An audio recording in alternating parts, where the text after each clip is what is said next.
wasallam supaya kita tetap berada di dalam agamanya. Allahumma sabbit qalbi ala dinik. Ya Allah, tetapkanlah, teguhkanlah hati kami ini atas agamamu. Loh, ini bisa orang itu asal elek jadi api bisa, orang api jadi elek juga bisa. Ini saya kasih contoh, bahkan diabadikan oleh Allah dalam Quran. Ada sebuah kisah dalam Quran itu yang orang itu alim bisa di akhir hayatnya boleh dikatakan murtad, sampai dicap oleh Allah dengan cap yang sangat jelek gitu. Nah, ini yang kita khawatirkan. Maka kita selalu berdoa supaya kita dijadikan orang yang husnul khotimah, akhir yang baik. Salah satu contoh orang yang elek dadi api. Maka kita itu ngecap wong aja nih, yo gak oleh aja. Wong iku elek usul-lokno ndak boleh. Karena orang itu jelek bisa jadi baik, orang baik bisa jadi jelek. Umar bin Khattab itu kurang apa? Umar bin Khattab itu dosane gede. Loh kok bisa lah? Oh, syirik, musyrik ya. Tapi setelah masuk Islam berubah. Bahkan Rasulullah mengatakan seandainya ada nabi sesudahku, Umar gitu, wong cerdas, pembelaannya luar biasa. Masuknya Islam juga aneh juga. Ya. Dia itu benci kepada Islam lalu dengki ya apa sih ajaran Islam. Ngurung adike maca Quran. Bahwa Quran itu tidak untuk menyulitkan, Quran itu untuk kebaikan kita semua. Akhirnya dia masuk Islam, menjadi bentengnya Islam. Itu contoh orang yang jelek jadi baik. Nah, jadi sekarang bagaimana orang yang baik jadi jelek? Itu juga kisah nyata ini. Kisah nyata yang diabadikan oleh Allah dalam Quran, maka kita harus mewaspadai. Di dalam Quran disebutkan surat 7. Surat 7 itu surat Al-A'raf ya, ayatnya 175 sampai 176. Ini ceritanya ini. Watlu alaihim naba'allazi atainahu ayatina fansalakha minha fa'atba'ahu syaitanu fakana minal ghawin. Walau syi'na la rafa'nahu biha walakinnahu akhlada ilal ard. Famasaluhu wattaba'a hawahu famasaluhu kamasalil kalb in tahmil alaihi yalhas au tatruku yalhas. Al-ayah. Dan bacakanlah kepada mereka itu berita orang yang telah kami berikan kepadanya ayat-ayat kami. Nah, ini kisahnya apa? Kisahnya seorang ulama yang bernama Bal'am. Dia hidup di zaman Nabi Musa. Orang ini diberi kemampuan oleh Allah paham kitab, paham Ismul A'zam. Yang lebih hebat lagi, doanya makbul, tidak pernah ditolak, selalu diterima ya. Kemudian dia tugas berdakwah. Yang namanya ulama ya mesti membela orang yang beriman ya.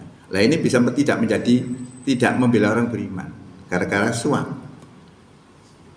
ya, lalu dia berdakwah di situ, lalu dipapak ambek penggede-penggede ini, orang-orang kafir itu dikasih iming-iming, dikasih harta supaya menghentikan dakwahnya itu dan mendoakan orang-orang beriman supaya hancur. Soalnya ngerti orang kafir ini nek dongane wong iki mang, dongane Bal'am iki mang mandi. Nggih, kaitane gak gelem. Sesuai dengan bujuk rayu dan sebagainya, akhirnya mau. Makanya disebutkan di sini fan salakha minha, lalu dia berlepas diri dari ilmu-ilmu yang diberikan Allah tadi. Gak digawe blas. Gara-gara suap. Fa'at ba'ahu syaitanu, dan setan mengikutinya. Fakana minal ghawin, maka menjadilah dia orang yang sesat. Oke. Nah ini ketika berdoa itu berdoa di gunung gitu ya. Nah ini numpak apa namanya, unta atau himar gitu ya. Enggak gelem munggah. Ngerti paling ya. Dikowe lagi munggah. Akhirnya ndonga. Ndonga sebab kehancuran orang yang beriman di bawah pimpinan Nabi Musa tadi supaya hancur.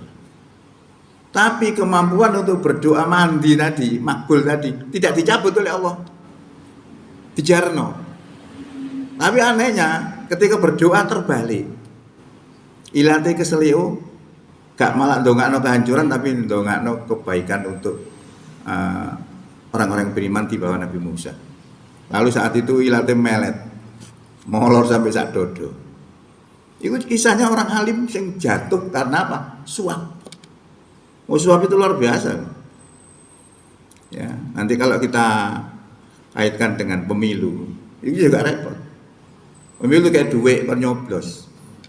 Itu masuk kategori suap apa bukan? Kan gitu, kita pertanyaannya. Lihat aja.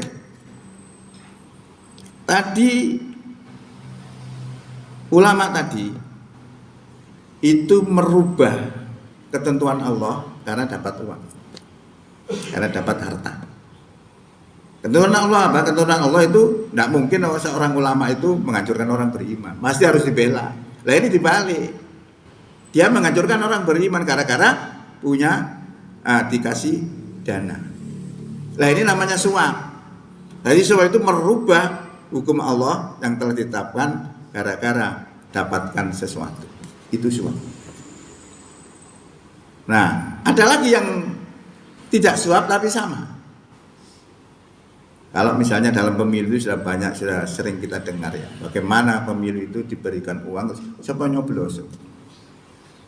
Tapi kalau yang dicoblos itu tadi memang harus dicoblos. Apakah diberi itu termasuk suap? Nah, kecuali kalau yang disuruh nyoblos tadi orang kafir. Karena orang kafir dilarang untuk dipilih. Kemudian kita pilih orang kafir itu karena dapat sesuatu, itu suap. Maka kita lihat, siapa yang boleh dipilih dalam pemilu? Dalam pemilihan pemimpin, dalam konteks Islam, yang harus dipilih adalah orang yang beriman. Tapi kabeh ngaku beriman kok, tapi ku Islam. Oke. Maka kalau kita mengukur keimanan seseorang, kita mengacu kepada pendapat Rasulullah. Pendapat Rasulullah itu untuk mengetahui iman itu ada 3 kriteria. Iman mengakui kepada adanya Allah, iqraru bilisan, diekrarkan dengan lesannya, dibenarkan dengan hatinya, diamalkan dengan perbuatannya.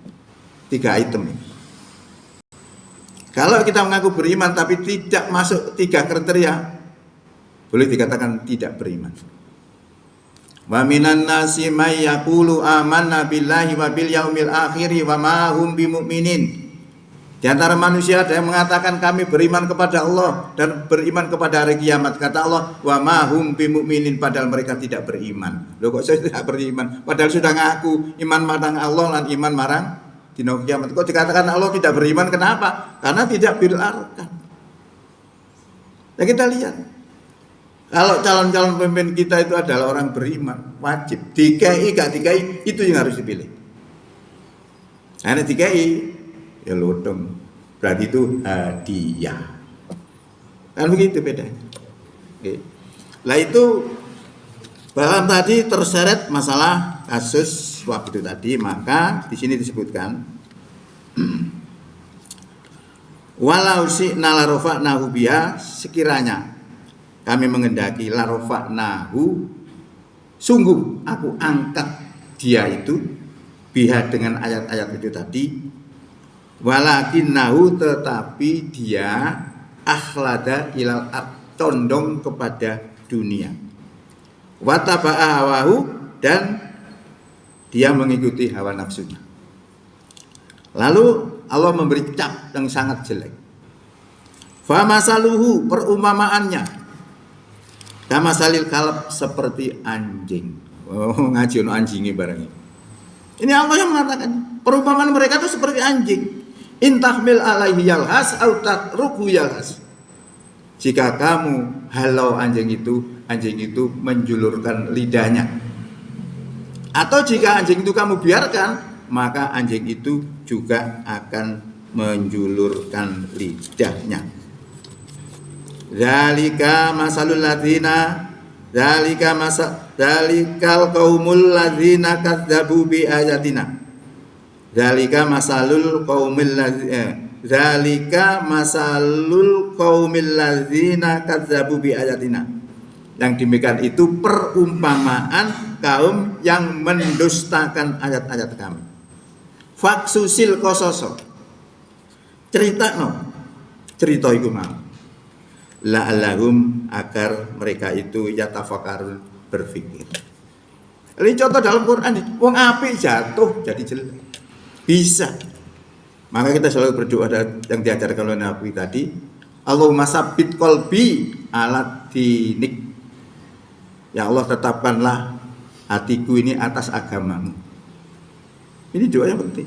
Nah, kita juga harus selalu berdoa supaya kita di dalam kehidupan nanti menjadi orang husnul khotimah. Itu yang paling penting. Masih ketahui apa yang terakhir jadi berat kita. Ya, kita selalu berdoa kepada Allah, maka mudah-mudahan hasil puasa yang kita perjuangkan selama 1 bulan itu bisa kita istiqomahkan, kita realisasikan dalam kehidupan di dunia ini.